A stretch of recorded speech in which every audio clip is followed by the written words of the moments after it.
everyone. I think we're all here for a second session with Dave Sorrick and the Money Man, who did such a great job on our first program. Today's version, of course, has a panel that we have Brett Bedene joining David. And before they do so, I've been thinking a little bit about how this all pertains to our Southeast Kansas history. To start with, I don't know about you, but I'm a little bit puzzled by cryptocurrency, Bitcoin, and thinking that the only kinds of exchanges were money, that kind of money. And of course we know with the miners' lives that they went through script, so they definitely went through the fact that they had a different exchange. But nonetheless, in order for the communities to be set here and as anchors for all these immigrants who came, the two businesses I think that were the most important were the mercantile stores and the banks. They both supported the immigrants in so many ways. In order to buy their homes, in order to buy farms when they weren't mining, and of course the bankers became very big part of their lives, and were known to all the inhabitants. I wanted to point out, since we are talking about those businesses, on the mural, there are a couple of folks up there that are actually business people and have contributed a lot to Southeast Kansas. And sitting next to Waylon there in the center is a man by the name of Charles Devlin. Don't know if that name rings a bell, but he was an Irish immigrant. He came and he actually came over and lived in Topeka to start, but his father-in-law got him into railroads and into mining. So Charles became one of the first presidents of the Mount Carmel Mining Company back in 1896. Prior to that, he was managing a few other mines in the area. He also was in charge of the company store mercantile business. But the real distinctive thing about Charles and why he's on there are for these reasons. He supported and was the first company, the Mount Carmel Company, was the first company that recognized the United Mine Workers of America, the union, back in 1893 when the first strike was happening. So he was definite supporter of the miners. He went, when he did earn his fortune, he became a philanthropist. He was a devotee to the Lady of Mount Carmel. That's how the name, the Mount Carmel Coal Company, came about. So he donated land for the Mount Carmel Hospital, the Frontenac Cemetery, a Frontenac Catholic Church, the St. Barbara's Church in Chicopee was donated by Devlin, the money for that. He went on to buy mines in Iowa, different parts of Kansas and Illinois, and then he bought a bank in Topeka, and that's where he ended up. And according to the research Charles was either the wealthiest person in Kansas at one time or one of the wealthiest. But his legacy lives on here in his support of miners. Along with him is Archibald Kirkwood, and he came from Scottish immigrant parents from Maryland. He was a miner for a long time as a young man.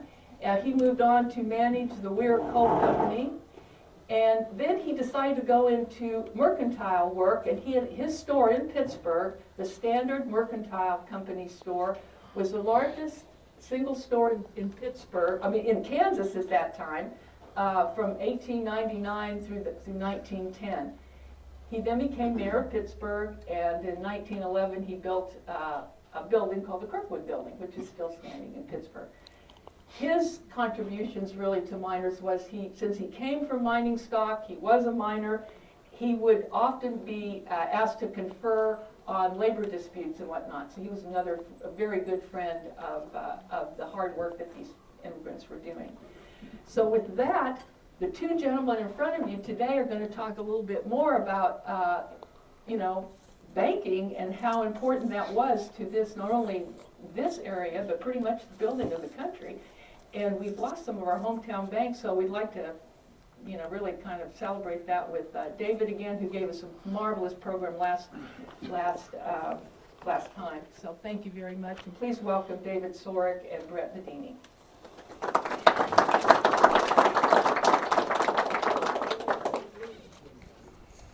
I have a green light, so I guess that means it's time to go, huh? Hey, before I begin, there are a couple of people I want to make sure that I shout out to, and you're all very, very important, and I appreciate y'all being here, but I want to make sure that I introduce my wife, Marcy. She's over here on the front row. And, yeah, co-owner of In God We Trust, and we've had quite a month since we were here last time. We took a little vacation with our grandkids, and we had a nice Valentine's Day, and on Valentine's Day, she helped me check one of those things off of my bucket list.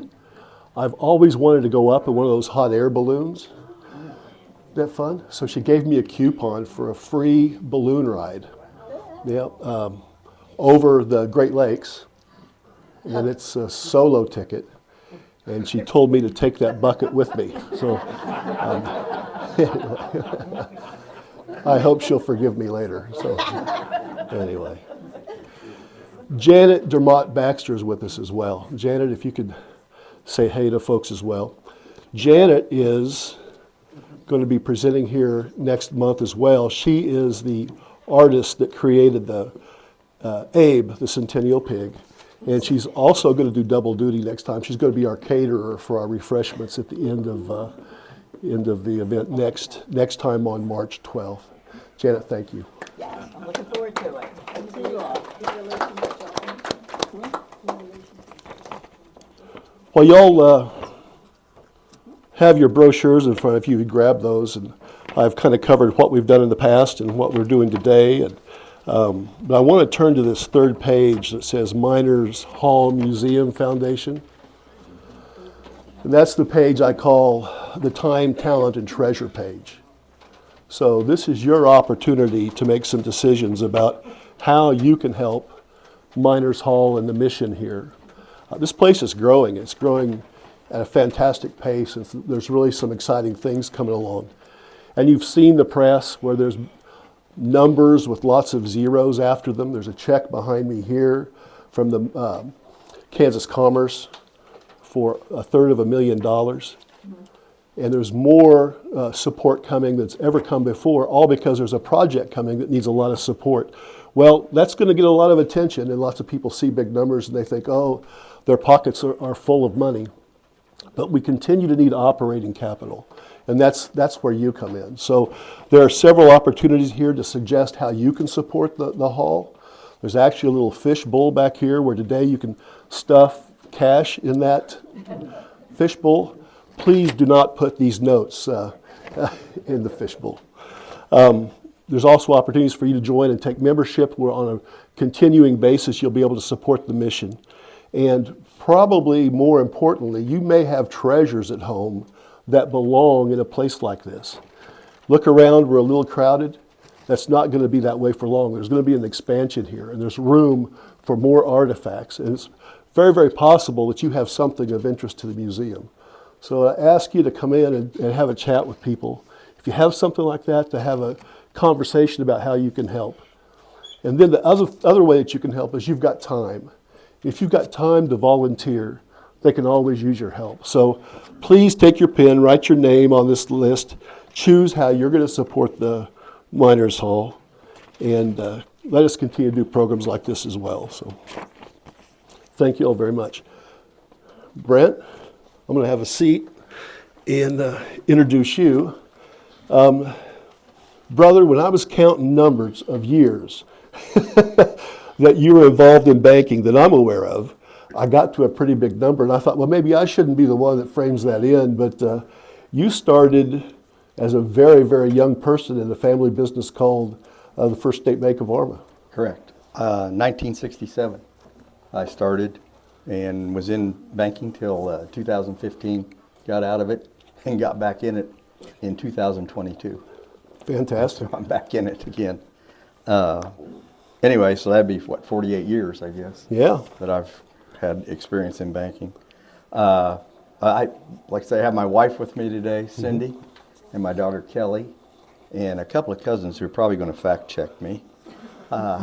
I have Catherine Benoliel and her husband Joe, and J.T. Cannell and his wife Linda are here today too. Very good, very good.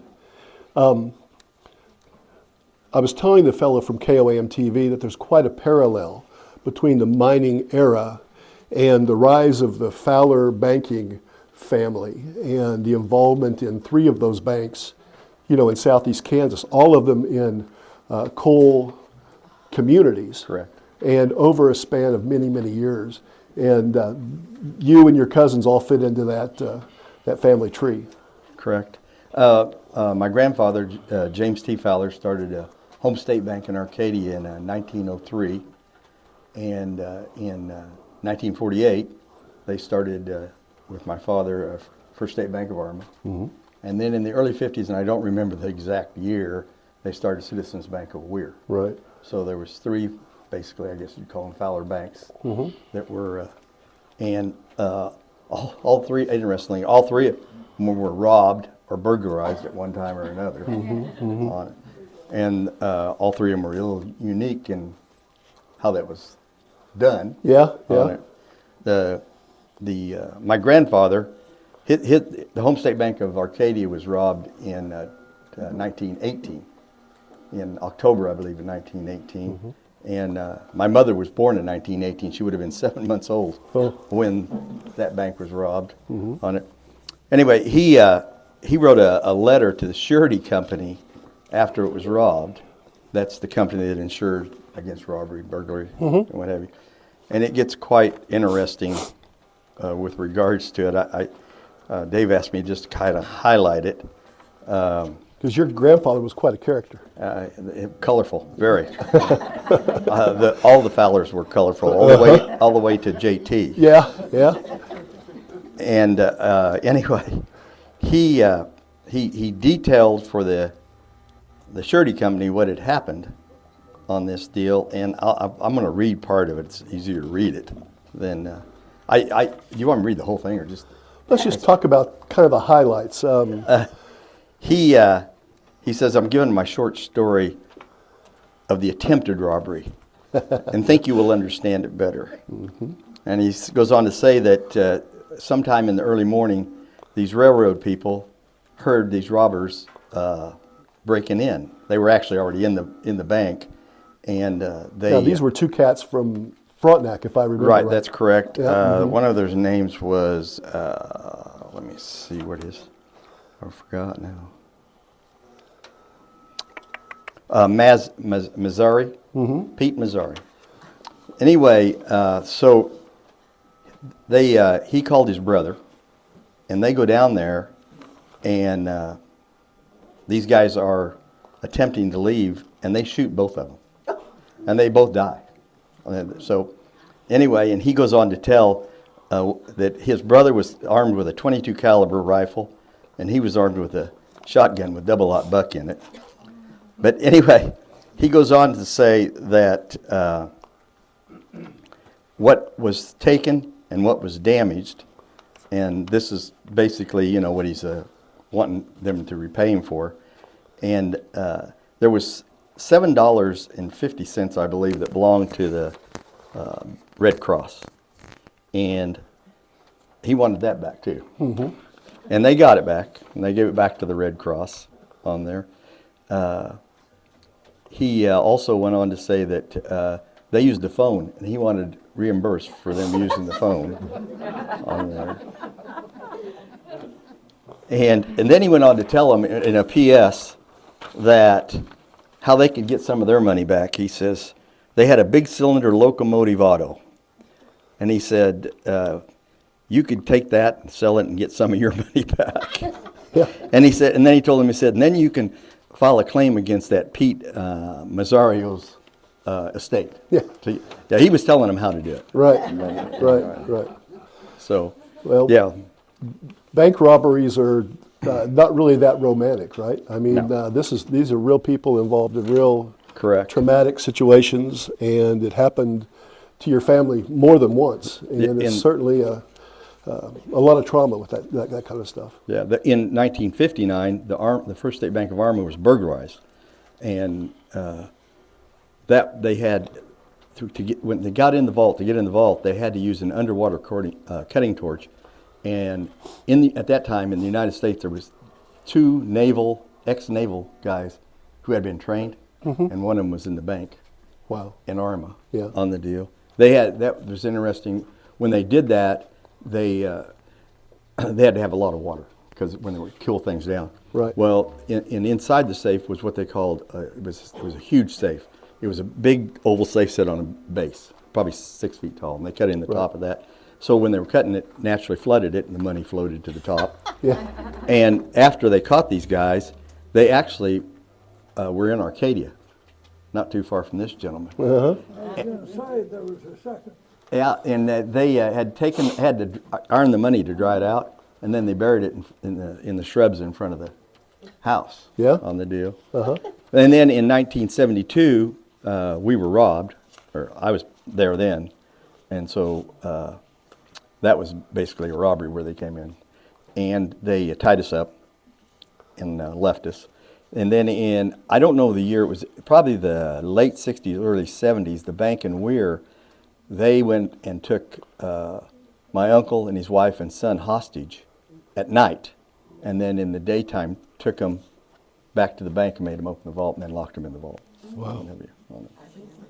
It's dangerous stuff. Yeah. Those guys were never caught. Yeah. All the rest were either dead or caught. Yeah. Yeah. Yeah. Lots of changing in banking. You probably won't see a banker shoot anybody today and send a letter to the insurance company and, And tell all them. of that. Yeah. Yeah. So security's changed quite a bit. Technology's changed. Oh, tremendously. Almost everything about the business has changed. Yeah, when I started in 1967, it wasn't automation per se. I guess to that time frame it was. We still used mechanical adding machines that had a keyboard that was that could be in most of them were probably in the 10,000 or 100,000 increments. And there was 9 across. It was the whole. It was all keys. And that you put the cents in, you went up the scale, and if they weren't electric, and most of them were electric, but they had a handle in case electricity was out. Pull the handle, and whatever. When I started, we still actually hand wrote the big ledger, the general ledger for the bank in a huge book. That was probably I'm guessing 2 feet by 18 inches or whatever. They had big insert sheets in it. Right. The posting to customers' accounts was done by also a machine, but it was not electronic.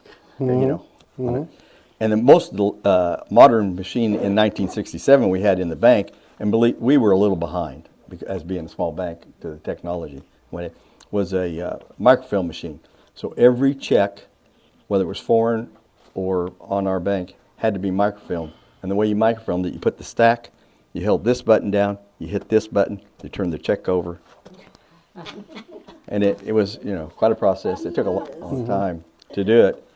And then we started with I can still remember the first calculators that we had. My dad had a fit, because I think they were $300 for just a normal calculator that you go to Walmart today and buy for $9 on the deal. And then I started doing a little more modernizing. We bought what we call a proof machine, and it was it was second generation. We weren't up to first generation. The machine had a bank on it, and it had these flippers on these doors, and you'd tell it whether it was debit or credit, foreign check, our check, or payment or whatever. And we'd hit it, the flipper flip up, and you had to put the, And then from there we evolved into computers. Sure. On it. But banking was very labor intensive. It was. There were a lot of people employed by banks. Right. It was, and it took a lot of, time. People say banker's hours. There was a lot of time spent after the bank closed to get all that done on the deal. So. Sure. Just my view of history as I look back at things. You kind of had, the mines, and you also had the company store, and there was a kind of their own economy there that sometimes was very exploitative of the workers.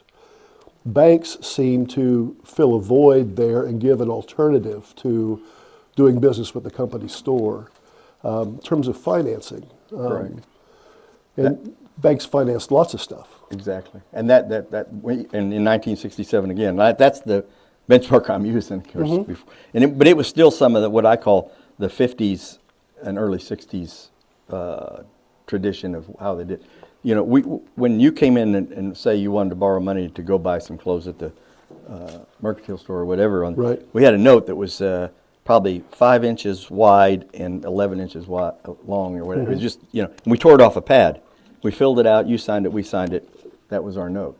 That same note today is in triplicate, plus you have to have other numerous documents to go with it. It's gone. Paper reduction method. Yeah, unbelievable. And there was times that those, and talking about those immigrants, that was in an era where a lot of those people that came on the boat were still around. The Italians, the Slovenians, the Austrians, you know, Right. and they still, a lot of them fluently spoke their language, or and could speak broken English pretty good and what have you. But you can't believe, they would come in, they'd get their check, whether it was a miner's check or Social Security or whatever.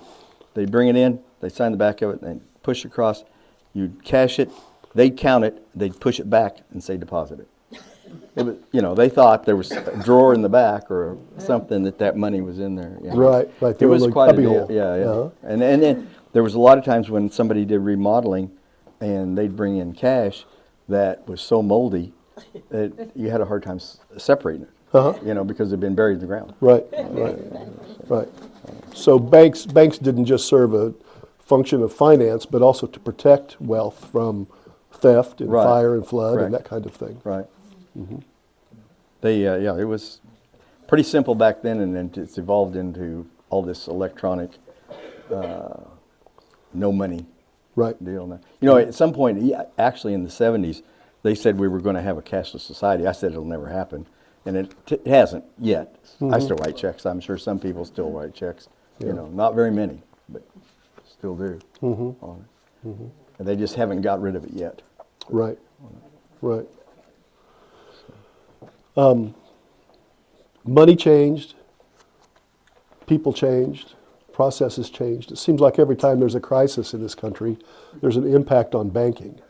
I can just think of 2 or 3 recent events that led to all kinds of changes that kind of sped things up, Correct. The very first big, what I call regulatory change, was there was a guy back in, I don't know if I have the year, 1979. Name was Bert Lance.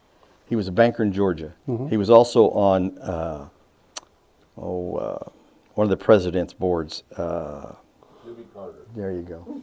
He was on Jimmy Carter's, what was he? Department of Office Management and Budget. That's what he was. Okay. But he did some things, insider stuff, as a banker. I think he was chairman of the board of that bank in Georgia and what have you. And he had some other banks that he was a minority interest in, and he did some things he wasn't basically supposed to do. He was the beginning of what I call big regulatory changes. Right. On it. I mean, they started coming down with unbelievable changes. And then one of the next big ones was, of course, the terrorist. 9/11. Yeah. That was a huge change. I mean, when you used to come into the bank to open a checking and savings account or whatever, you'd say, I want to open it. We'd have a card that was front and back of this, maybe a little bigger than an index card, and sign it, That was it on the deal. Now, we have to go through what they call OFAC. We have to actually put your name in the database to see if you're on the terrorist list or have anything. We have to have a copy of your driver's license, a copy of your Social Security card. It's, it's changed tremendously in that respect. In my business, things were changed at that point in time too, particularly the way you handle cash, the way you transport cash, the way you deposit cash limits in terms of exactly. Scrutiny and those kinds of things. Oh yeah, that's there. Now there's a regulation out there that says any transaction over $10,000 is supposed to be reported, whether it's incoming or outgoing from the bank. In fact, car dealers, if you go pay for a car with cash and it's over $10,000 in cash, they have to fill out what they call currency transaction form. Right. Yeah. So. Right. Anti-terrorism. Right. Yeah. Anti-money laundering. Correct. Right. Right. 2008, there was a housing crisis. All Correct. kinds of changes from that too, particularly in terms of regulating banks that really impacted small banks. And Right. kind of sped up that process of, consolidation, I guess. Well, and that created the regulations on the real estate loans. You know, but prior to that, we were still filling out a lot of papers with real estate loans, but it got even worse.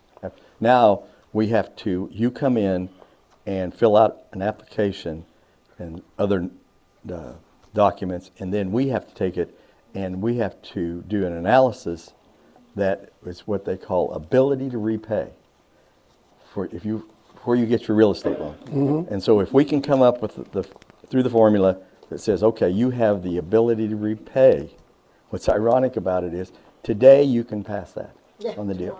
Tomorrow you can go buy a car that you no longer would have a new car, or one of you dies, or you get a divorce, or whatever.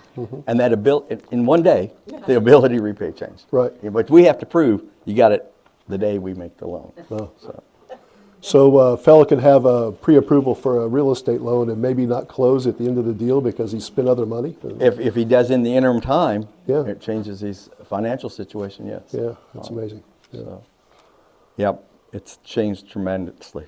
I mean, just for a real estate loan alone, I think there's about 25 documents that have to be signed. You know, and when we first when we would do loans, and that one I told you about, we tear off of the pad.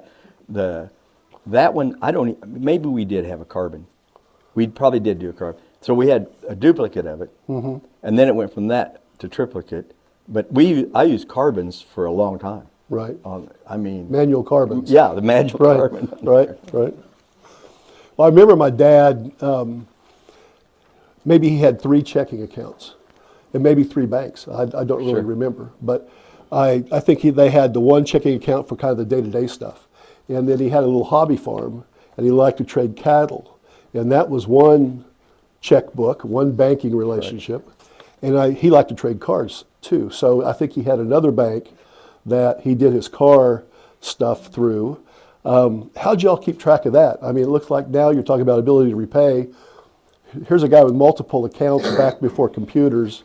Was there relationships between the bankers so that you would know? No, not necessarily. You know, where that evolved was when they started using the credit bureaus, basically, kind of. So you can pull a credit report now, and I can find out all the credit-wise, that your history has out there. Right. And the other, it came down to when you filled out a financial statement, you were supposed to put that on there. If you didn't put it on there, it wasn't on there. So we wouldn't know. Right. And even today, we wouldn't know necessarily on it unless we seen a check from one of your other banks come through our bank. Right. You know, on it. So, and you know, that was an avenue of using multiple banks for criminals to do kiting also on the deal. But that was normally caught between the banks when they would see those checks being moved through there. Right. Some suspicious Right, activity right, and right, raise a red flag, that Right. type of thing. right. So back in the day, people spent money. They spent change, cash. There weren't as many checks, right? I mean, checks came about, they evolved Yeah, later in the process. that's correct. And I can't tell you exactly where that time frame was, because checks were there when I went in, Right. as far as that goes on it. It was simple still Right. at that time and what have you. But I'm not sure where the cash changed to checks. But if you look at what I was talking about, the immigration part, those people for a long time used cash. Right. You know what I mean? Yeah. They didn't trust banks necessarily to come and open those accounts maybe or whatever. Bury money in the backyard. Exactly. That's We've right. come Or in the across a mattress, few of those whatever. deals. Yeah, That's right. I'm telling you, you can't. I can tell you that when it came in like that, and sometimes they actually brought it in the coffee can. You know what I mean? Right. But other times they bring and it was either rolled up, and I mean you had to. It was just different. Yeah. You remember these old tins that things came in like baking Right, soda? And, right. I mean, everything came in a tin Right. when packaging was early. Right. I love it when coin collections come in and that stuff is still in there. Does. We still see coin collections that are 70 years old, 80 years old haven't seen the light of day. It's just, Yeah. it's a lot of fun. you Yeah. know. Here's an old check, and we'll start sharing things with our group here. But take a look at this one. I seen that a minute ago. Yeah. I've never seen that. Now, when y'all take a look at this paper money that we're going to pass out, read both sides, take a look at it, look for dates, look for autographs. You might see a family contact or something on some of these, because we still see names that, are still in this area. But take just a moment to take a peek at those. And what do you have there? This is I'm not sure, this says Thomas Eager, banker, it's in Lamar, and you have on there, you have president of his own bank. Yeah, he was a mayor over there as well. But I've never seen a check with, like that, a name of a person, Right. on the, But that's pretty old. That's before you. a little bit, 1898. Yeah. It's a little bit before me. Yeah. And what's the stamp about? Do you have any idea what that would be? That is actually a stamp. It says 2 cent. It's actually a tax if they would have. Yeah, it looks like, it says documentary, and it just says 2 cents on it. I have no idea. Isn't it wild? But then if you notice, this has no routing number. This was Right. before, routing numbers, of course, no account number on it. I'm surprised anybody would take that, but, Well, the city of Pittsburgh had, I know, 3 national banks, maybe 4. right. Probably other state charter banks. You guys were a state charter bank. That's correct. But you were only a bank in town. Right, And so, in the other 2 communities as well, only Right. banks in town. right. We're going to talk today a little bit about national charter banks. What's the difference between a national charter bank and a state charter bank? Basically, the regulations are almost identical. There's a few differences in maybe limits. Lending limits I think are identical, but there's a few things that are different on the national to the state. There's Federal Reserve banks also, and you can be a Federal Reserve bank. Well, take that back. You can be a member of the Fed. There are Fed banks, then you can be a member of the Fed as a national bank or a state bank. So you got national banks. State banks are regulated by the FDIC and the state. That's who examines them. National banks are regulated by the Officer of Controller of Currency, which is an entity of the U.S. Treasury Department. And they don't have any other examination. In other words, the state bank gets examined by both on a rotating basis. The national banks are pretty much just audited by the OCC. Right. And then the Federal Reserve banks, I'm not sure, but I'm sure they have their own regulatory agency on it. If you're a member bank of the Fed, I think they go through some kind of a small examination too. I actually have a daughter who is an OCC examiner now in Tulsa. But yeah, it's different. She, like I said, she actually works for the Treasury Department. She works for the Office of Controller of Currency, but the Treasury Department's who her paycheck comes from. Actually. That's pretty wild. Yeah. Before we pass that one, here's something else I'd like to show you. This is First National Bank. It's a clearinghouse.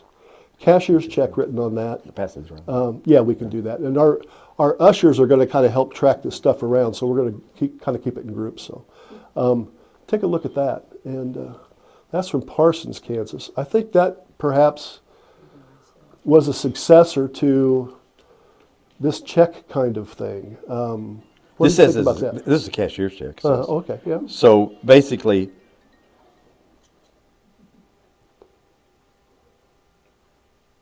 it says in the bank.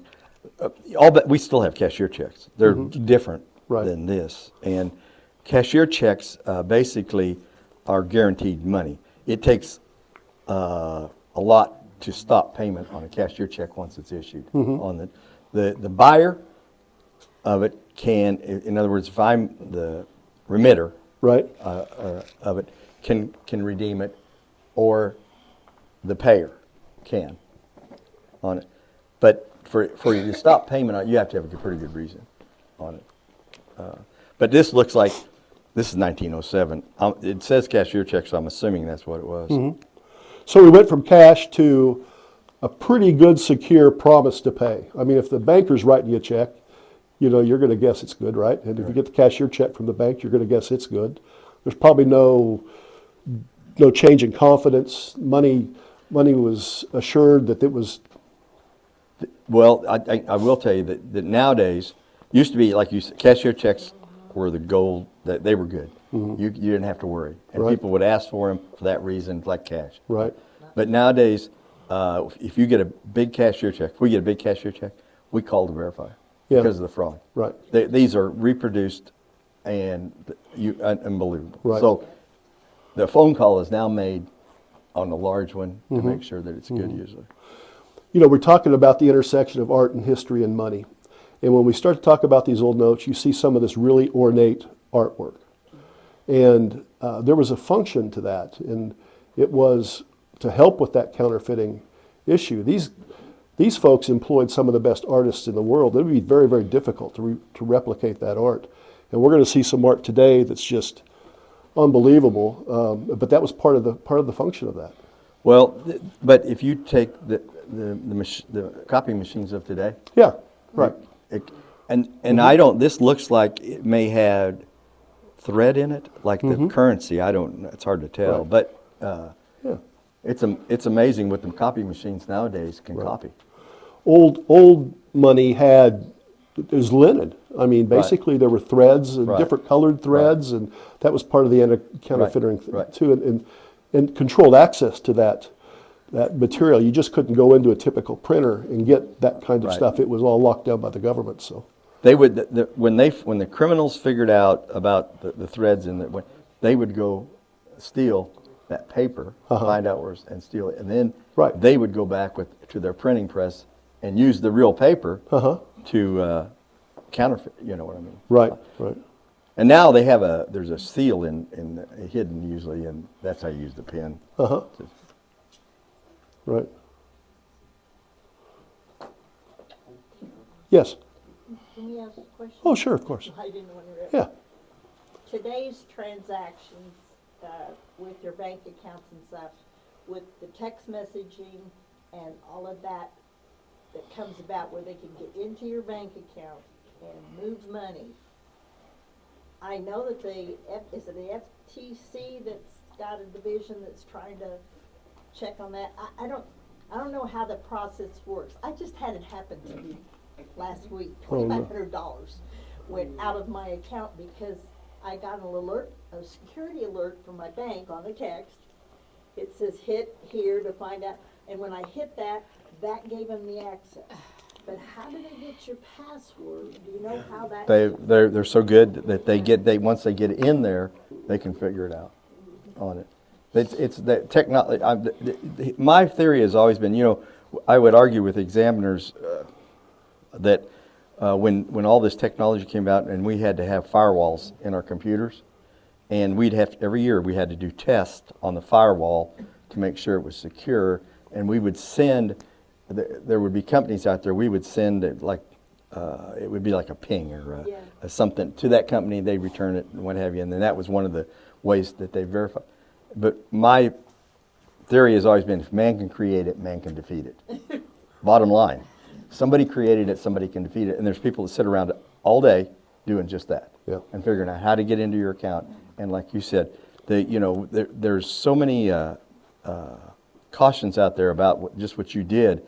Was don't click on something if you don't know what you're clicking on or not familiar with when it. it says your bank and security Sure, alert, sure. you're not going to read much farther. Right. You're going to hit it, and that's exactly. And the way to check that is you where it came from is to make sure if it's an email, for instance, that the email it came from is perfect. Has there may be something quite different in it or a period missing or whatever. I mean, it's tough because I of only that. bring that up because I didn't realize all that until this happened. Sure, and of course. I went to the bank and she Right. said, "Oh, well, you need to watch this and this." Right. So that's why I was bringing it up.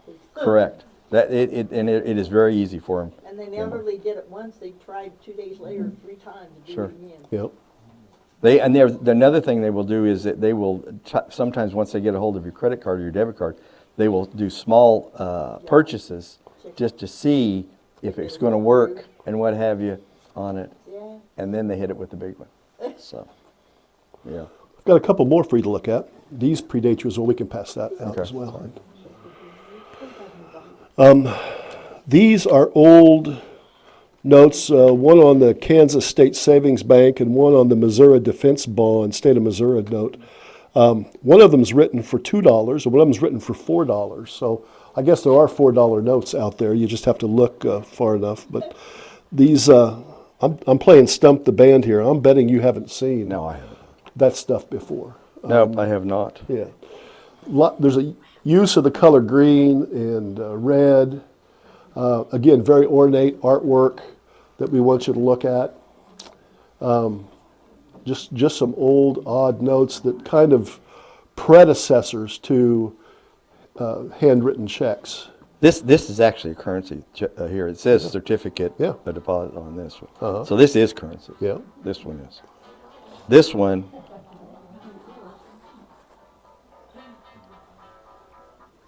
this is secured by pledge of all state revenues. And it says it's a defense bond. You probably know more of that, what that is than I do. I really don't know what that is. Yeah. And there's nothing on the back. No, had never been. This it's not is, like it's been endorsed. I or would anything. assume it was a bond of some type that the state issued. Because it says on here, 3 years after date of, I'm assuming that's its maturity. Okay. Man, how waxed it was down in. Oh, yeah. Well, the U.S., you used to be able to buy U.S. Treasury bills as bearer bonds. Really? Yeah. Yeah. And a lot of people did it, and a lot of people around here. And because the reason they would do it, the government couldn't track them as bearer bonds, and you didn't pay tax on them. Right, When you, right. So they quit that, I don't know, probably in the late 60s, because I was there when they still had bearer bonds. But it was a Right. big certificate. It said United States Treasury. Very pretty, weren't they? Yeah. $10,000, whatever right, they kind of buy. excited, Yeah. We're going to go back even farther in the Wayback Machine. This is a Confederate note, a $10 Confederate note. And it's in pretty poor shape, but then again, it's, 150 years Yeah, old or something exactly. now? 160 maybe? I have Close. seen a couple of these. I don't remember Yeah. where, but I have seen a couple of these. Well, that was hoarded. There's a lot of battles through here, and certainly this area is being developed about that time. And Sure. back even further, my friend. Oh, yeah. Yeah. This is a 10-cent fractional note. Again, the use of the color red. And This looks like currency. I mean, Yeah. it's a miniature currency it is what is. it is. It is.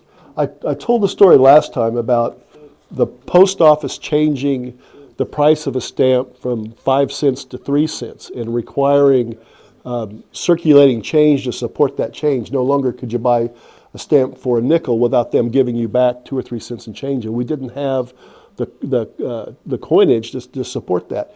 And some of these fractional notes kind of got their origin about the same time as we've been plagued with shortages of having the money that we need to make the commerce work, to make the transactions in the right place at the right time in this country.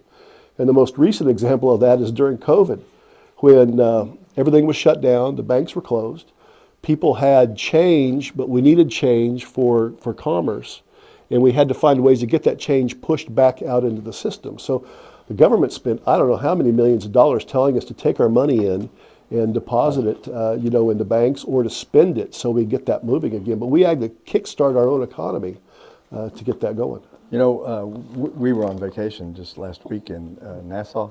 Is that what she gave you for Valentine's Day? No, Oh, okay. actually, but that country is doing away with pennies. Yeah. They have the American, no more pennies. Yeah. Everything's rounded up to 5 cents or down. Right. On the deal. They've just started that process down there. Yeah, yeah, It's interesting. Yeah. So, and I think that'll happen here too. it will. The government doesn't make any money making 1 cent coins and Right. nickels. They make a little bit on the pennies, but not much. But on the nickels, they actually lose money. So it's once they stop, getting seniorage on it, it's kind of doomed. I've got a couple more for you here. What will you do with your pennies when they? They will become valuable to this guy.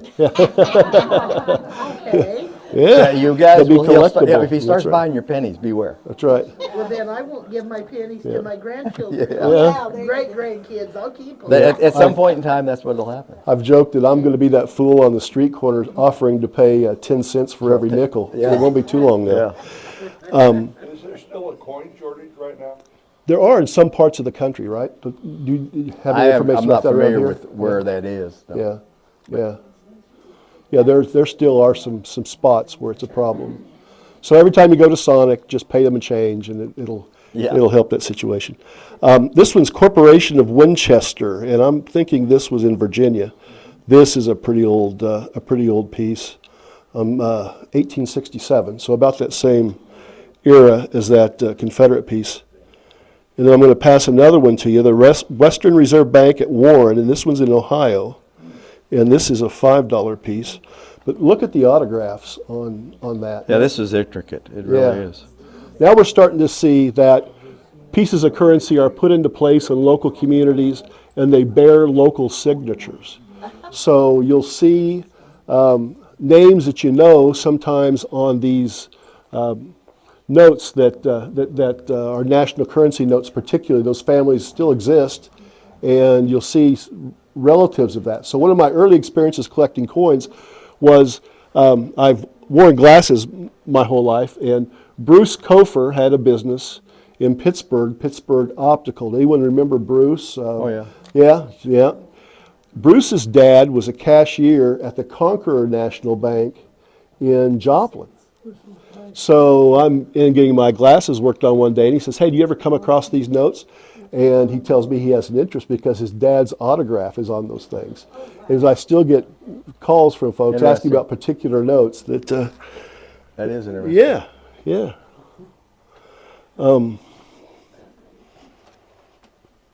Brent, I think I'm going to take you into kind of some local history with national banknotes now, if I can, and we'll do these first.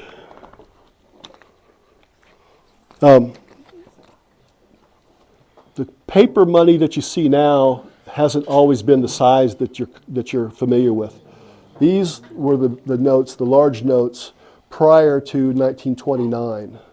So this was actually the size of paper money. And these were not designed to be tucked into a wallet. These were used basically in larger transactions. And my friends from Nevada, I pulled out an old note, First National Bank of Nevada, Missouri note, 1908. It'll be coming around, along with a note from Golden City, Missouri. In President McKinley's on that note. Who gets to be featured on the paper has always been a subject of political intrigue in this country. And one of the larger notes that we had was a $10,000 note. And Salmon P. Chase basically put his image on those notes. He was a Treasury Secretary. And it was very controversial because usually, well, now we think of dead presidents and that kind of thing. Thank you so much. But usually politicians. But there's one with McKinley. McKinley is featured on several coins of that era with the exposition, the Pan American Exposition that was held about that time. It was the anniversary of the Louisiana Purchase, and he was president then. So I'll hand that group to you if I could. Those are drawn on the Citizens National Bank, Fort Scott. Fort Scott. Yeah. Yeah. And I've seen these type of notes. Yeah. These were still around when I started. Yeah, And, yeah. and even the big $1 silver certificate, there was a few. Right. Not many, but there was a few of those. The gold certificates, whatever. It didn't take long when they quit the silver certificate, and you probably can tell me what year that was. Probably 69.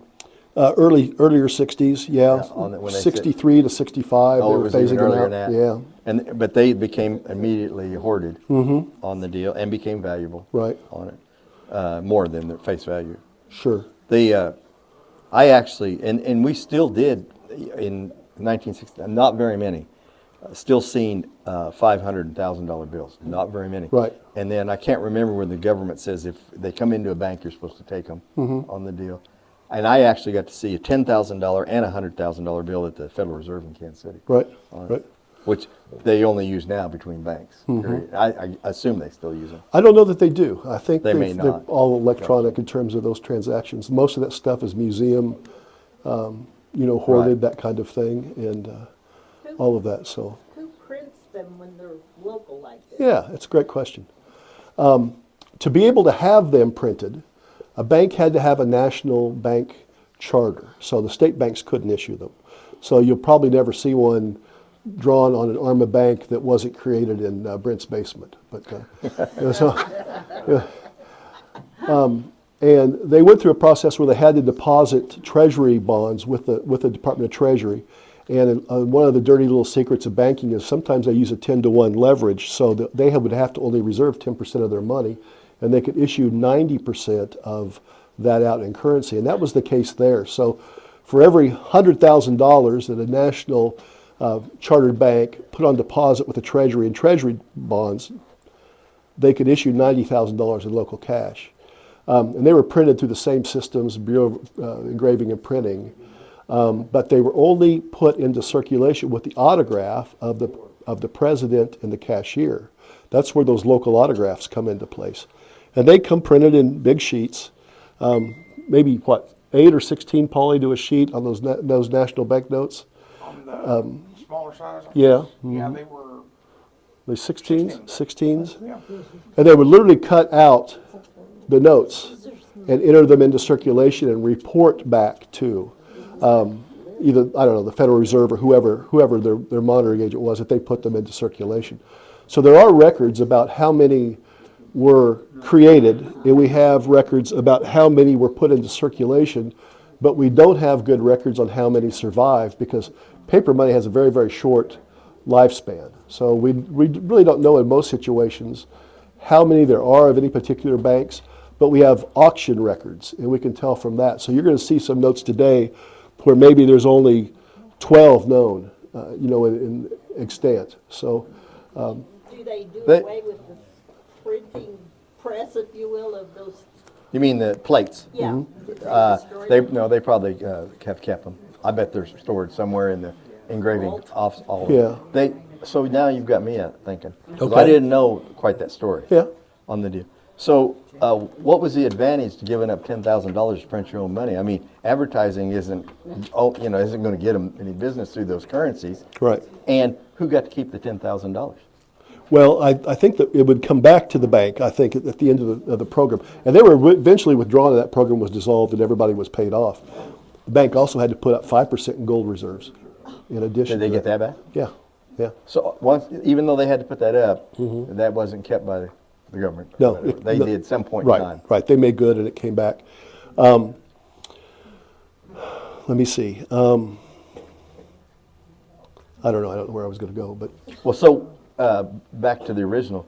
Yeah. So there had to be a minimum. Was it 100,000? I don't really remember. Oh, okay. Yeah, yeah. But the reason it wasn't done for advertising. I understand. It was done to keep money circulating in your community. So, and they would only be entered into circulation when there was a demand for those notes that the bank couldn't meet. So it's payday at the mine, and you're out of $10 bills. You could, you'd have a backup plan, that kind of thing.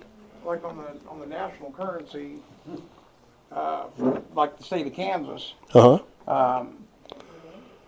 Pleasanton, Right. they had 5 10s and 20s, but no 50s or 100s. Kansas City, they would have, on the national side, the national currency side, they would have Thank you. they would have all the way up to the 100. They didn't issue any in the $1 notes. And it was like, well, Pittsburgh had Fort Scott. What they did was they went by the, like you said, the need. Wichita, you can still find high-grade Wichita notes just because at the time they were issued, Wichita was a very large city, still is, Yeah. largest city in Kansas, but a lot of workers. So a lot of notes were issued. But still the same thing. It was So $5 was the smallest denomination that they Yeah, had. 5 was the smallest, and generally, like Fort Scott, Pittsburgh, 5, 10s, and 20s. You don't see 50s or 100s. Right. So I'm going to push a bunch of notes at you here. These are National Bank of Pittsburgh, Kansas notes. So there was also a First National Bank, and we're going to look at those in a minute. And another bank or two as well, Bank of Commerce, and we'll see one of those. But we've got a large note, and then we've got two small notes. So the large notes were in effect actually after Civil War, 1863, up through the early 1900s. Let's say pushing World War I. And then the small notes came into place in 1929. The Depression, right? And they were in circulation for a very short period of time. They were able to issue those, maybe for only 4 or 5 years. And then as part of the crisis involving the Depression, lots of changes to currency, they made it no longer legal for anyone except the government to have money. So those were brought in, the old, all the other obsolete notes were all called at the same time. So you just had three types of notes circulating. After the Great Depression, you had Federal Reserve notes, which we all use today. We had United States notes, which had the red seals, and we had silver certificates with the blue seals. All the other stuff was slowly withdrawn after that point in time. Same time they took us off the gold standard. So you couldn't spend your gold coins anymore, and this kind of stuff had to come back out of circulation whenever it was trapped. So These National Bank, Yeah. Pittsburgh, the guy that signed this, it says Edgar Weber. Yeah. So I knew I would be his son, probably Bill. Probably was in there after him. Yeah. On it.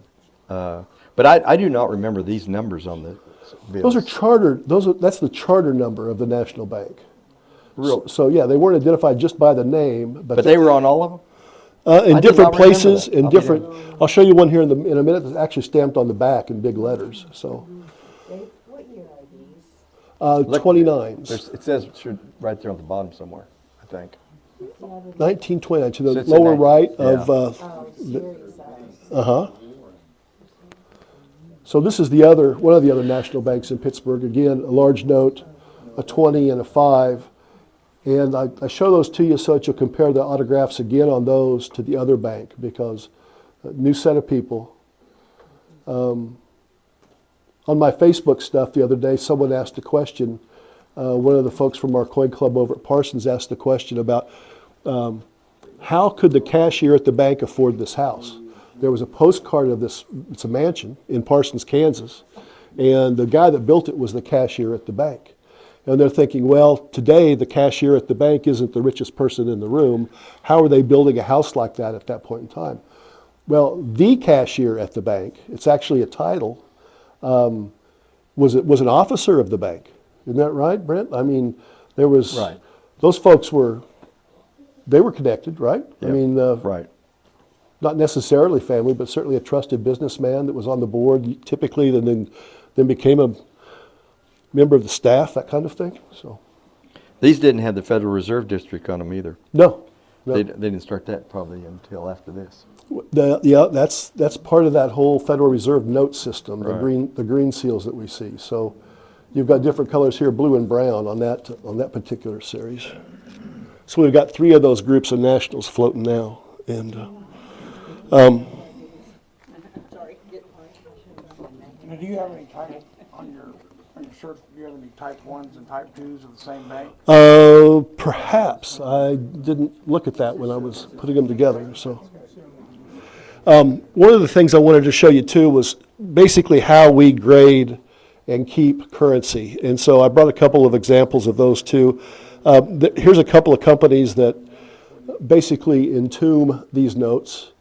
They grade them for you and authenticate them. So as they pass from person to person, you have a third-party opinion about the grade and about the authenticity.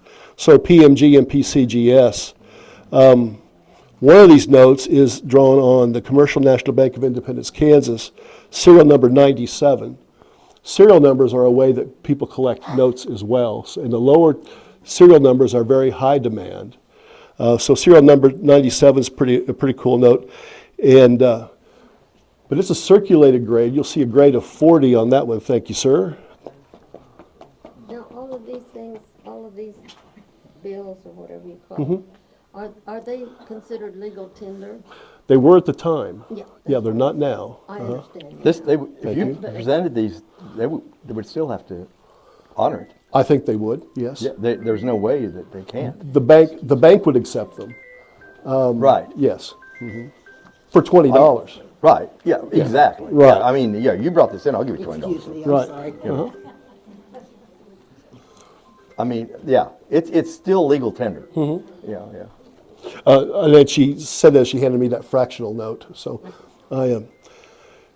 And this note here is very high quality, so you'll see it has a grade of very choice, new 64 PPQ, which means premium quality.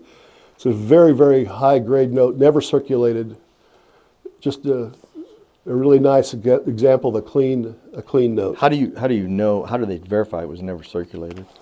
Well, the corners of the notes are very sensitive. It's not been folded. There are no pinholes, no stains. So that's that. And when you feel it, it's crisp. I mean, it would be if it was out of the holder and it was in your hand, it would. So, but we get on occasion new money, and Right. it's like you're talking about and you can't separate it. Right.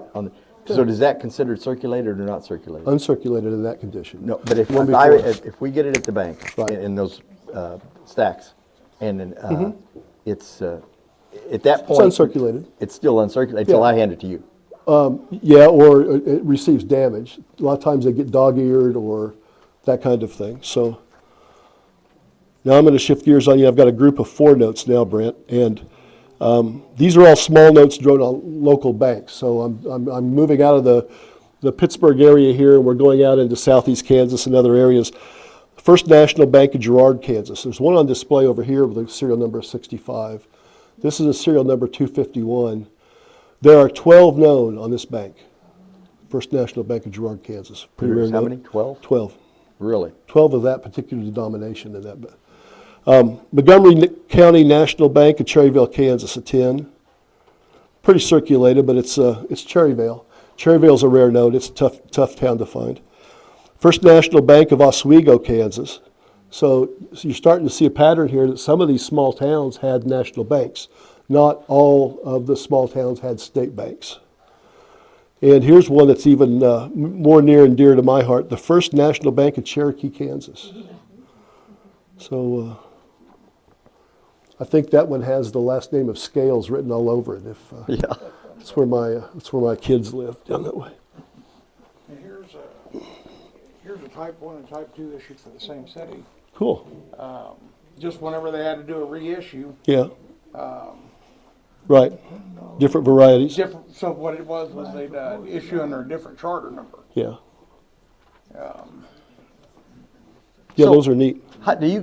Did you find these locally, or did you have to go out to find from collectors? National Bank of Oh, you're not gonna find them, you gonna get them from collectors. And Kansas, actually, Kansas is one of the rarer states. Is that right? Yeah, Kansas is one of the rarer states to find, the national currency for. And I should introduce you. This is my friend Paul Mueller from Blue Mound, Kansas, and good longtime friend and a collector of national bank notes and other things as well. I have a loving nickname for Paulie. I call him the Big Spoon. And if you want more information about that, you can come to one of our auctions on the second Tuesday in Mendon Mines, and we'll talk more about the Big Spoon. Okay, here's a couple of notes, and you'll see this one's been miscut. Remember I told you that they just kind of cut them off the sheets of 16? Thank you, appreciate that. Yeah, here's a miscut too. Yeah, there's another one in there. You can see where they cut them by hand. Uh-huh. You can see it's not straight all the way across, because the president of the bank would get these in sheets in a little Right. folder, and he'd sit there, or maybe have the cashier do it, and they would sit and cut them out. And it's hard to find the high grades like Dave was talking about, because one of the things they do when they're grading is they not only look for the fact that they haven't been touched, but also perfection. That means everything is exactly centered where it's supposed to be, everything's cut, Right. Well, it's hard to find the higher grades because they were hand cut.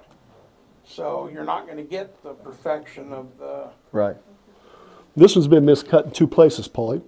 And it's a Galena, Kansas serial number 1 note. And God dang. the one that it's paired with yeah, is that's not, one is you're not, gonna give me to take home. keep an eye on this guy. Security, and then the other note, the $20 note, is also a serial number 1 note. So one of my pet peeves about modern coin collecting is we go to the website and you enter the serial number and it says, congratulations, you have a unique note and it's worth $5,000 or whatever. Well, every note is unique. Every serial number is unique. But in terms of collectability, these low numbers are, That's odd, how that, they put the 2 digits. Yeah. And this, but that's right. yeah, it is. It's just a 5-digit charter number. So, But over here, over here it's that, no. yeah, it is odd. It is odd. But yeah, that's the way that one was. You know, we used to be able to order currency in tear-off, bound. Uh-huh. I think they're. Yeah, a little rubber seal on the top Yep, and a little wallet. Right. I don't know if and, you can still do that. We used to be able to order it from the Federal Reserve, I think. uh-huh. Yeah, Brent, that was a big deal. Oh, yeah, I do kind of remember that. That's right. You can give $25. They were in $25 deals. JT Right. pulled off a $5 bill and gave it to Yeah. us. I got a question about Sure. these local ones. I'm Yeah. looking at this one right now from Fort Scott. Uh-huh. It's just beautifully done. Who printed those locally? Right. Well, they were printed by the government. And then they were issued to that bank. Right, right. And then they Bureau made of the decision to Whoever put them in cut that had a circulation. nice steady hand. Yeah. Bureau of Engraving. Thank you. Yep. Yeah. Thank Looks you. like the local bank's name is stamped on it. Well, they probably, and the Bureau of Engraving probably did do that. Mm-hmm. But it was done at the Bureau of Engraving. Yeah, they would have had I don't know what you would call it, a form note, every 20 looked the same, and then they would put the unique identifying information on that run and print it that way. We're going to close with one last note here. This note is drawn on the National Bank of Pittsburgh, and it's a very, very old note, but it's also national currency with local autographs. One of the things that fascinates me about this series, and I have another one of these notes as well, this man's first name was James, maybe James Patmore, and he has a big loop to his J which goes past the border of the note and would have gone on to the other note. So the other example that I have of this bank actually shows the hook of the J on the top of the note right here, but you can see the front and the back with that national charter number Oh, yeah. on the back of that one. So again, we talk about the crossover between art and history, and that's a very, very beautiful, lots of art. The art, served that purpose of anti-counterfeiting, so it's very, very elaborate, very difficult to replicate that.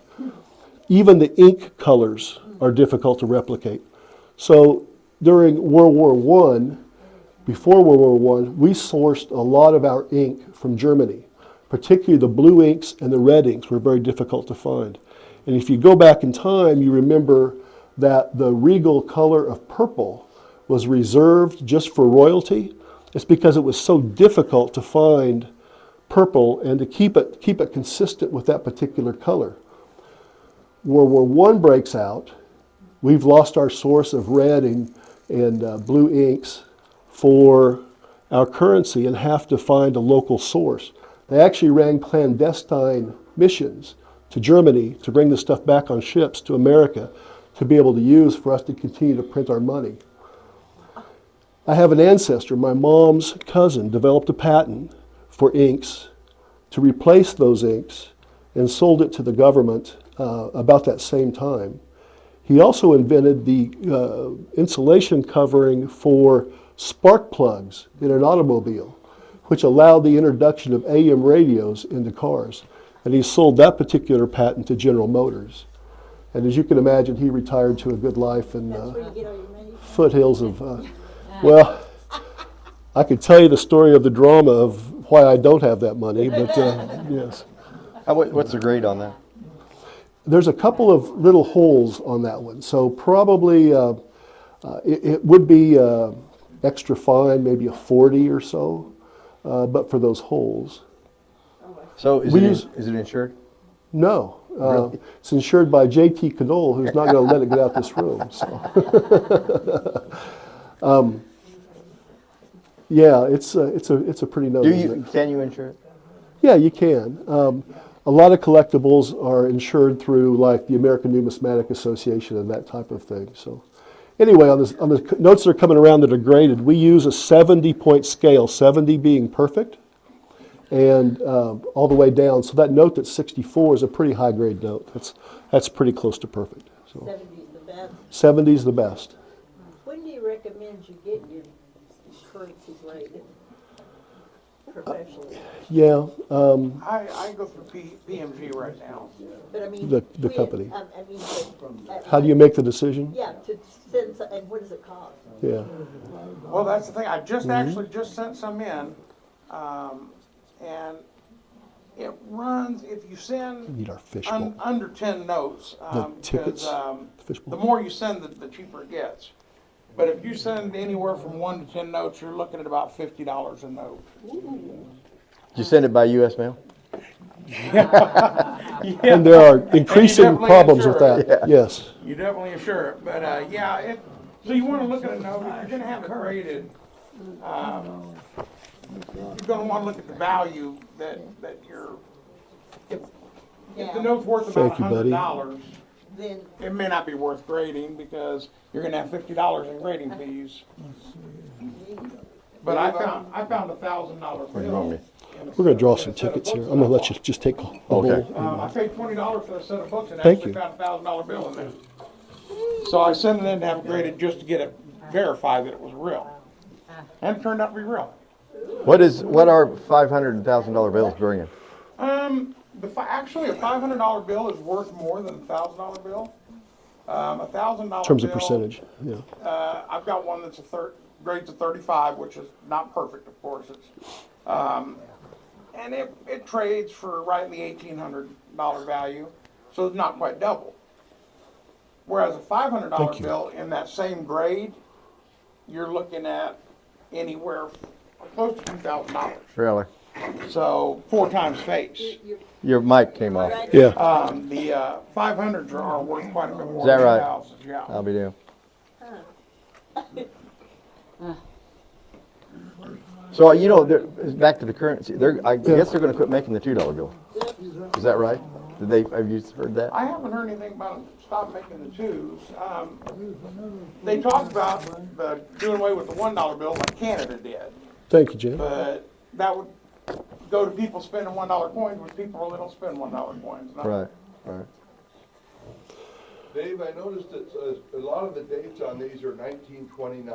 Yes, sir. Of course, we all know the historic significance of that year. Does that have anything to do with the availability of so many ancient coins from, bills from that year? Yeah. It certainly was created because of the demand from the Depression in terms of as commerce dries up, money doesn't circulate, so it doesn't get to the places it needs to be to keep the wheels well greased, right? So yes, it was exactly that. It was a reaction to the economic difficulties of those times. And that was kind of the beauty of that national bank system, was they were only put in place where they were needed. My holy grail is that notes from Liberal, Missouri will appear. There was a national bank in Liberal, Missouri that issued notes. We know that they were issued. There are none that have ever been located. Really? So I'm on a mission, a lifelong mission, to find that hoard of notes. Thinking maybe there's a banking family or somebody somewhere has a stash of those. So if you come across a note with Liberal, Missouri, please give me the first call. I'd appreciate it. 5s, 10s, and 20s? Yes. Yeah, small notes. Well, it's that time where we're going to give away some money and continue to take your questions. But in the sake of time, I think we probably need to move. Okay. Our first gift to you are $1. Well, let's give away that note. You talked about that note. That is a 1923 silver certificate, the old large-sized note. predated the other series, the other blue series. It's not in the best of shape, but it sure looks like it'd make a nice gift. Yep. Why don't you draw a number out of that fishbowl? Did you ever have a chance to give away free samples while you're in the banking business? No. Here's your chance. So Yeah. this is Yeah. Okay. The number's 515724. number 724 is a winner. Hey, hey. I was There close. we go. Good deal.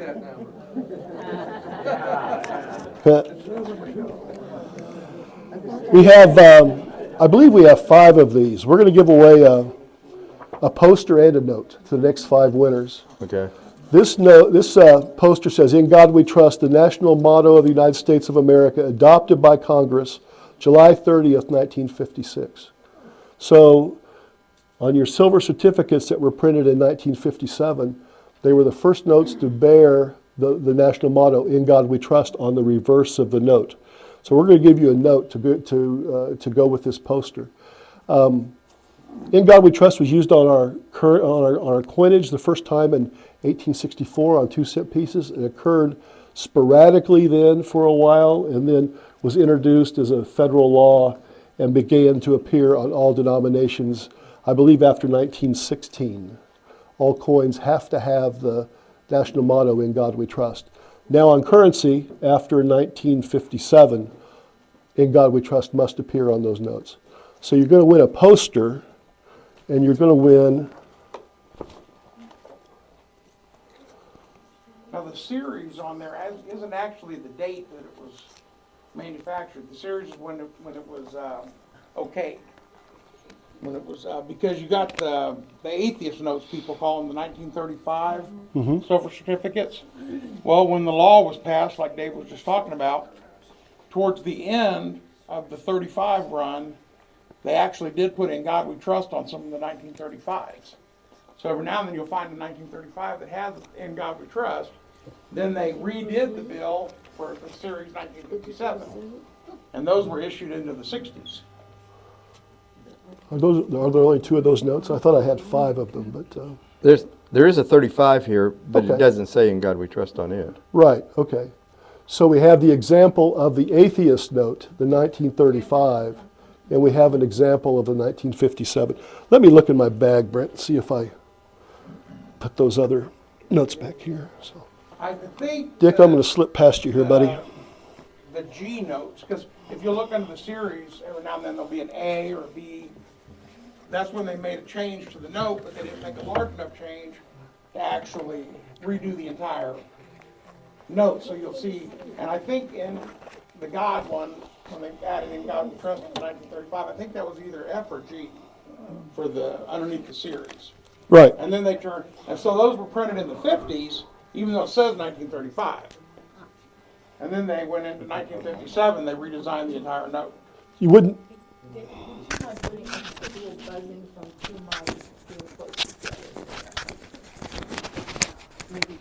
You know, these are the serial number 1s, so you want to make sure they come back to me, because I'm going to actually take these home with me. So. Did we get it now? I don't think Dave minds. Let me help you. You know what happened is those 2 mics together, Okay. they're a little too close. So I'm going to put you over here. Thank you so much. That was right, wasn't it, Dave? The series, the number 1s, they're going home with me. No, I don't think so. But we can talk about that. I really believe you. I did too, I thought he was. Okay, well, I'm going to keep those notes, and we're going to pass these out. I found what I was looking for. So see, there could have been a thief sitting right here. And we wouldn't believe him. So you have a number drawn already. Right. You tried. Yeah. I wouldn't believe. Who's our winner? This one is 515703. You did 702 and 703? 724 was the other one. 724? No, that was the first one. 703. 703. 515703.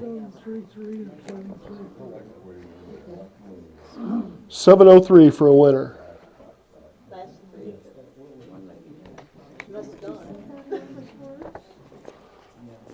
Thank you. So we got no winners Thank you. on 703? Let's Cindy, throw- are you looking at your numbers? Yes, dear. Another one? Yeah, let's do that, dear. 515-730. There we go. Joe's a winner.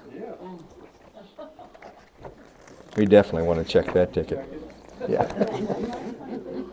Thank you. Sure. And again, sir. 515-716.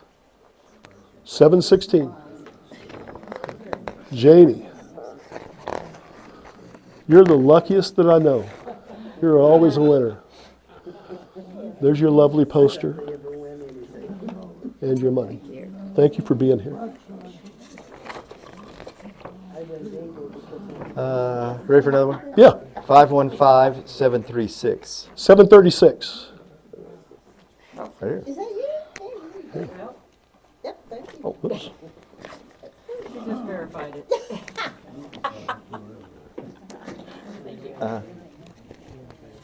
Another one? Yeah. Well, Linda, I've sabotaged your microphone one more time. 515-707. He's got over there. Robert won that one. Okay. Very good, Robert. There we go. Yeah. Thank you, Robert. And we got one more. 515-728. Thank you so much. Thank you so much. 728. Here she comes. Oh, that's my daughter. I know. Do you want me to think, draw again? Look, just like I told you before we started, always draw the one with the penny taped to the back, and the people will win that we want to win. So thank you so much. Okay, we've got one more drawing here real quick. Let's give away some $2 notes, $2 red seals. 515-722. 722 for a $2 bill. Uh-oh.